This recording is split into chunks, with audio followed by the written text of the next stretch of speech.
This talk is about a visual approach to characterize crypto assets. Welcome Wasim Al-Sindi on stage. So you are active in various areas as a researcher in physical science, as a curator of art events, and today, currently you are developing a new journal and conference series for cryptocurrency and blockchain technology research for the MIT Media Lab's Digital Currency Initiative. Looking forward to your talk. Thank you for being here. Thanks, Angela. Yeah. Hi, everybody. My name is Wasim, and I'm going to be that guy that's turned up with way too many slides, so I would recommend either taking a picture of this or scanning the code or committing to memory some or more of the URLs just in case you do happen to be interested later. So I'm going to try and skip as much of the preamble and the fluff that I usually lay out to give some context, and we'll, having had these really nice primers through the day from people like Sherman and Zargham, I think we can accelerate our ascent into multi-dimensional token space. All right. So first a plug. So I recently started working at the MIT Media Lab Digital Currency Initiative, and we are starting a journal and conference series, as Angela said.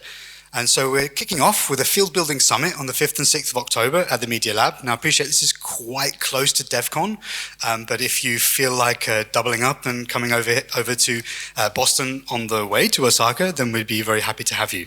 You can find some more information about that at the website cryptoeconomic.systems, which is the name of the journal, and you'll see more information about our conference, which will launch with a call for papers very soon. Okay.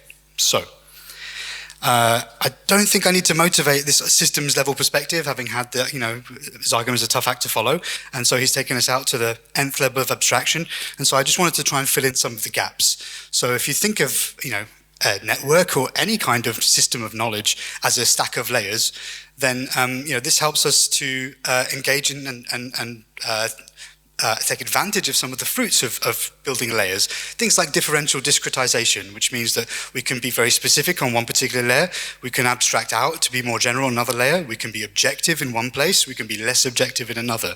And this idea of the interplay between objectivity and subjectivity, which Zargham was hinting at, is something that I'm going to draw on a lot more here. And so I had this nice idea from Max Tegmark, which is that, at the very most high order complex levels of this metastack, things are very subjective. It's very hard for us to, pull one lever, change one variable, and have a predictable deterministic outcome. At the bottom, where we look at, say, quantum mechanics, photons, electrons, and what have you, and even before that, before the discretization of knowledge in natural philosophy, things were inherently subjective. And so what you have is this, what I call a subjectivity sandwich, where we have at the very base of this ontological, as closest to the ontological bedrock we can get, things are pretty subjective and messy. Planck time, uncertainty principles, and so on. At the very highest levels, these systems are so complex and multidimensional that we also can't be necessarily that objective. So the middle zone is kind of where we can be objective, and we have to, in a sense, choose our poison as we deviate from those central positions. Okay, so I'm not going to spend too long on all of this, but I think after a day of token engineering, we can appreciate that tokens, cryptoeconomic primitives, coins, whatever you want to call these things, they have some of the properties and characteristics of things that we've seen before. They look like they might be commodities. Some people say they're monies. Some people say they're unregistered securities. I would never say that because I'm not a lawyer and I don't want to get sued. So please bear that in mind. So we have things that are bearer assets, where ownership and custody are more nuanced and complex than they have been in the past. And we have these elements of culture, the memes and so on, that I'm sure you've seen around the DAppCon in East Berlin. So, loads of people in the past have spoken about what they think makes a good money, what the nature of money may be connected to. So I don't want to kind of teach grandmothers to suck eggs. I'm sure you've heard about Aristotle and Jevons and this store of value and all this kind of stuff. But suffice it to say that people have spent a long time thinking about what helps goods become more useful as monies, more money-like, or to have more moneyness. You already know this, so taking a systems and network perspective, you have you could think of a P2P network as a kind of a rhizome or a distributed resource network, and you can think of the tokens as the fruits that arise from those.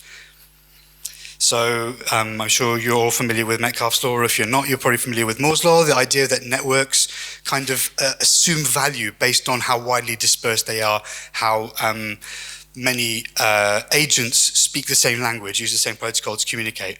And so I think Paul Gogosy actually gave a talk, Nick Gogosy actually gave a talk at a token engineering event a while ago. I think he might well have done. And I really recommend the video from that.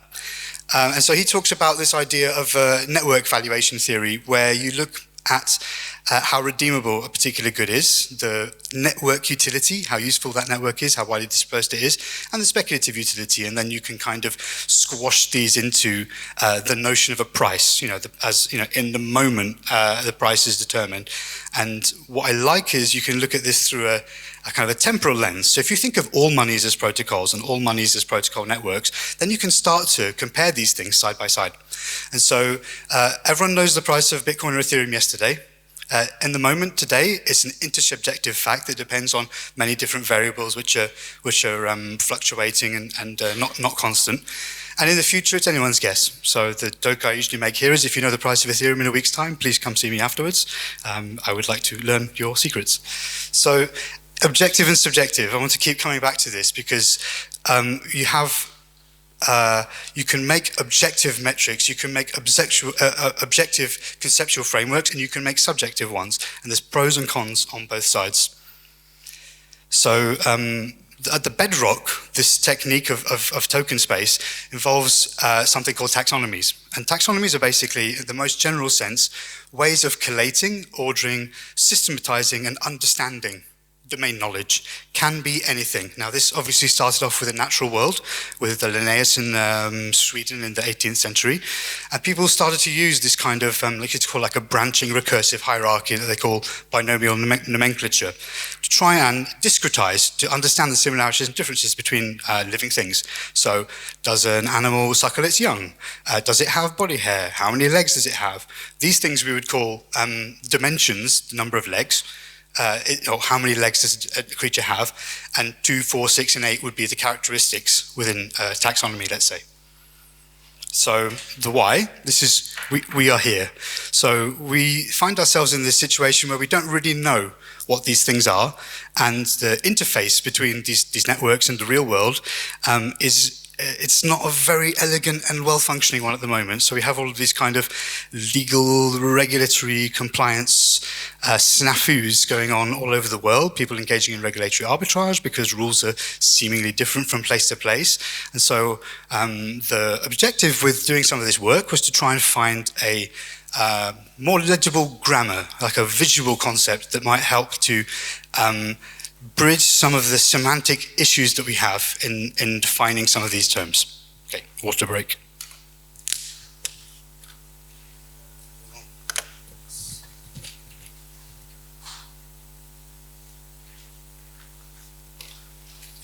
So I'm sure some of you remember back to the good old days of 2008 when William Hinman made some personal comments one evening saying that to him, the token sale of Ethereum in 2014-15 looked like an investment agreement, looked like a security offering, but that by the time that he was speaking, the network and the asset that is propagated atop it had become sufficiently decentralized that this was no longer the case.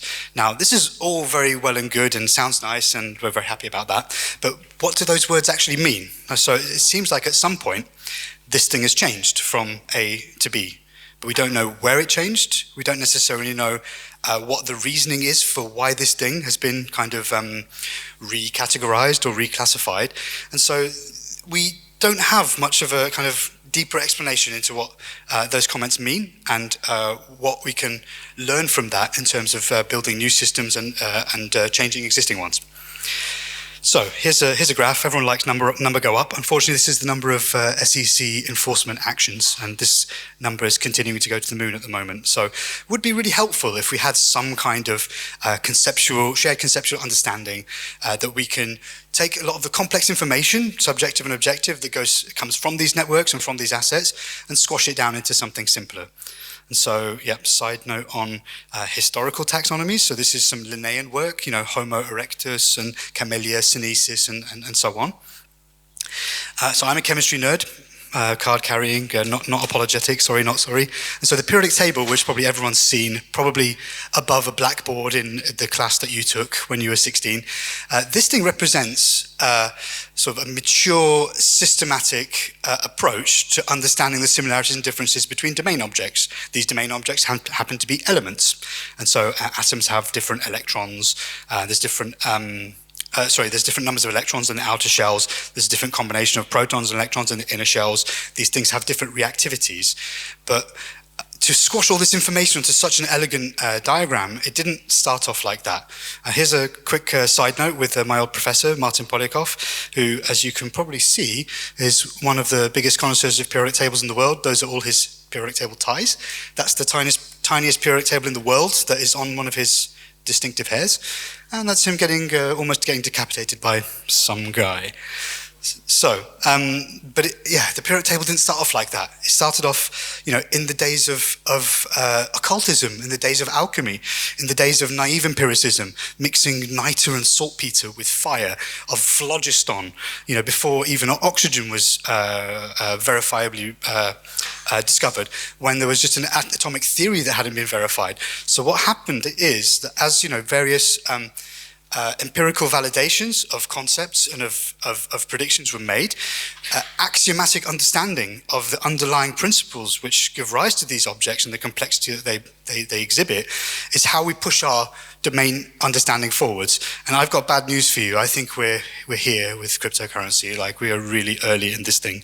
So sorry about that. So yeah, just to make this point, that just like in Zagum's talk, he had these kind of double loop feedback systems. I think that's very similar to what I'm trying to say here, is that you've got axiomatic understanding, conceptual wisdom, and empirical verification, and these things are in like a constant feedback loop. And so we need more of all that, please. Okay, so I won't talk too much about how the sausage is made, except to say that this is an amazing paper by Nickerson, where they lay out a generalized framework on how to build a taxonomy, and you can apply it to anything. So I didn't do that much special work to build my taxonomies, and in the paper, which is linked towards the end, there's basically a generalizable framework for all of you to build asset and token taxonomies as well. And I very much welcome that, because I don't think I know everything. Some of this is subjective, so it's informed by my biases and my opinions. So I'd like to see plenty more data points and really compare and contrast approaches. So one thing that's really important, because people like to use the word taxonomy, but I don't know if they use it necessarily in a correct sense. You're basically looking for kind of the optimum output from this iterative process of refining and validating and understanding. So you want something that's concise. It doesn't have more information in it than it needs. It needs to be robust. If there's a new class of tokens that spring forth, they need to be assimilable into this system. It needs to be comprehensive enough to be able to explain and characterize these things. But the most important thing, in my opinion, is that it requires explanatory power. You need to learn something about the underlying objects, about the systems and the class of items that you're trying to understand. Without that, you're back in what I call the laundry list paradigm, where you do your laundry and you've got some coats and some hats and some trousers and some socks, and you sort them all out. But what did you learn? What did you learn about the ontology of a sock? You did not learn much, my friend. So explanatory power is very important. Okay, and so this is where we are now, where people have been building these very helpful systems to try and classify and categorize things, but I don't think they have much explanatory power. And yeah, things like that, they're non-mutually exclusive. I don't have much good things to say about that. So this is probably the least good, let's say. This is apparently a taxonomy of cryptocurrencies. I don't see any data. I don't see any explanatory power. They spelled things on the axes wrong, and I don't know. Okay, so some memes about taxonomies. So here's a good one. Unfortunately, I don't think it'll be very clear on the screen. This is Don't Slip on the ICO, which is an ICO of taxonomies by Phrygian. So the information systems literature are actually kind of building on Nickerson's work most readily. So I want to see people from our community using these kinds of best practices to build meaningful taxonomies. So while I wouldn't say that the explanatory power is very strong here, you can see that they've done like a clustering of different kinds of ICOs, like say something with a no inflation and a fixed cap and a limited supply and no pre-sale, versus something that's got no cap and it's like several rounds of pre-sale and so on. So they're doing this kind of naive sorting, categorization, but I would say it's of limited explanatory power. So yeah, descriptivism isn't good enough in my opinion. Just being able to describe and categorize the objects is not, it doesn't cut it. We need explanatory power. We need to understand what these things are. So with that in mind, and let me leave these things to do with monies, securities, and commodities fresh in your mind, I'll present to you TokenSpace. So this is a three-dimensional or n-dimensional idealized construction.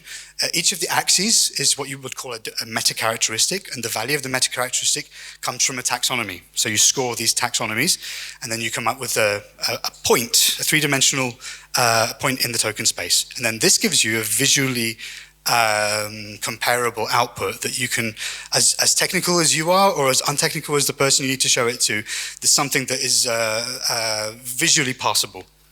Could be more dimensions or it could be less, but three is useful because we're three-dimensional creatures.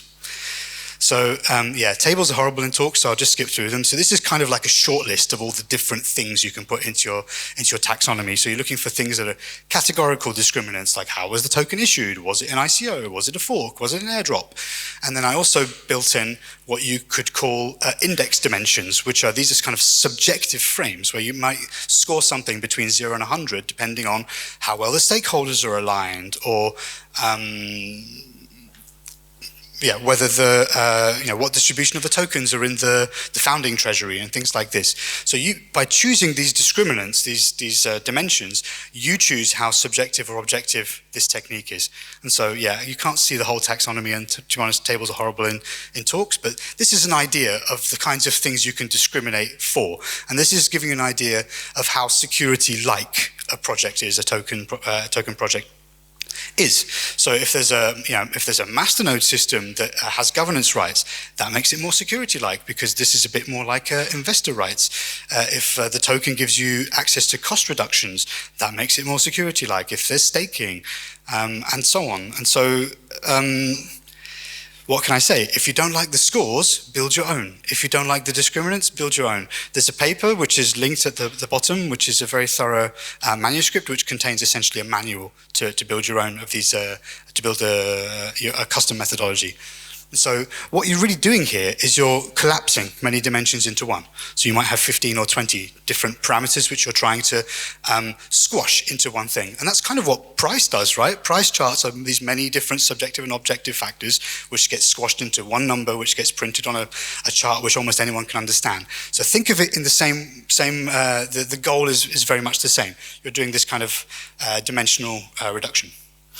So this is really important. This is probably the take home, which is you're choosing how objective and subjective this thing is. So my one, I would say it's somewhere over here. But I would say that, wouldn't I? Because I don't know what my biases are. So this thing is, you have to own the subjectivity here. And the reason for that is if you don't include subjective metrics in it, then you're going to fall prey to Goodhart's law. And very succinctly put, Goodhart's law is basically that which can be measured becomes an optimization target and will be manipulated for. So if you say number of nodes means sufficiently decentralized, means that we don't go to jail, then you can just call up AWS and ask for 10,000 nodes and then you don't go to jail. So that is not a meaningful metric because it's so easily manipulable. So on one side, you have the manipulability, and on the other side, you just have bias. It's just subjective, so it's your opinion. So, I mean, that's fine if you're a central bank or a government, and what you say matters. But if it's just me, like, why would you care what I think? Like, maybe my biases are different to yours. So the point is that you can choose your own poison. You can tune where you live on this parameter space. So here's some more boring tables. Let's skip those, and then we will get to some pictures. Okay. So going back to this idea of Ethereum being sufficiently decentralized, imagine that there was a space and there was a function, like a boundary surface in that space. And that's what I've tried to draw here. So imagine, little Ethereum up here, 2014, looking like quite security-like. And then as time's gone on, the network has matured and the use has proliferated and it's come down through this boundary, or it could even be kind of like a traffic light system where you have a kind of green zone where everything's cool, and then a yellow zone where things might not be cool, and then a red zone where things are definitely not cool. So again, this is a sort of a visual grammar, a visual tool to try and move the conversation along beyond, I think X is security, I think X is not, I think Y is a money, I think it's not. So yeah, please use more precise tools, even if you don't like mine. Okay, here is TokenSpace with the top 10 assets by market cap as of 4 or 5 months ago. I admit that market cap is a terrible metric and it's easily gamed, but whatever, you've got to choose somehow, haven't you?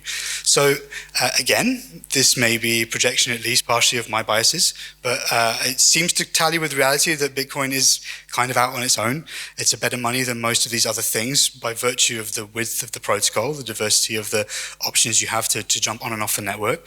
Ethereum also seems to be sufficiently diversified or sufficiently decentralized, I don't know how you would describe that, to be out on its own as well. I would say it's got a higher security-ness because of where it came from. If it went to proof of stake, I would say that would go up again. If governance rights were attached to the tokens, I would say it would go up again. So compare that with some of the kind of, let's say, Bitcoin-like proof-of-work networks, Bitcoin Cash, LTC. They seem less security-like, but they're more security-like than Bitcoin. And you might argue that's because there are these centralized foundations or leaders and so on. Tether is in there. I'd say Tether is a bit of an anomaly. I don't know if Tether is well mapped by the existing set of taxonomies that I've built. So maybe something more customized, more bespoke for stablecoins would be better. And that's something that, that's one of the future directions I'd like to see this going. I'd like to see people using this kind of thing to delineate the similarities and differences of organizations, decentralized organizations and centralized ones, as well as things like new types of assets, such as stablecoins. Okay, so XRP and XLM kind of up here, looking quite high on the security-ness thing. I suppose that might be because so much of the supply is in insider possession, foundations and what have you. And then up there is the kind of class of 2017, these guys, Tron and EOS and stuff. Don't want to say too much about them. So if you have these data sets, then you can start to perform some statistical computing. Now, this is of limited meaningfulness with only 10 data points, but you can do basically clustering analysis. So you can start to pull out what might be subclasses of objects within these populations. You can do hierarchical clustering. You can then make really busy slides where you try to map things moving over time. So hopefully I've got 1 or 2 minutes. 1 minute? Okay, yeah. So I want to show you how these things might be evolving over time. Because obviously, we live in a 3-dimensional space, but time is our 4th dimension. So you can also apply this to TokenSpace. So imagine Bitcoin at the start of its history. It was not a very good money at all because nobody knew about it and nobody used it. And, the resilience of the network hadn't developed. So you might think of this thing becoming a better money over time. You might think of Ethereum becoming a bit of a better money commodity and less of a security over time. Sufficiently decentralized, remember. XRP, not doing much. Gold became less of a good money over time, right? So this one, I didn't build taxonomies for all of these things. This is more like an indicative projection of how I see these things evolving through time. That's gold. USD, I don't know where it's going. Looks like it's kind of going down the toilet, maybe? Okay. So anyway, I'll leave it there. Thanks very much for your attention. A couple of links here, one to the conference and one to the paper for this stuff. All right, thanks very much. Thank you, Wasim. And again, a t-shirt for you. Thanks you for coming.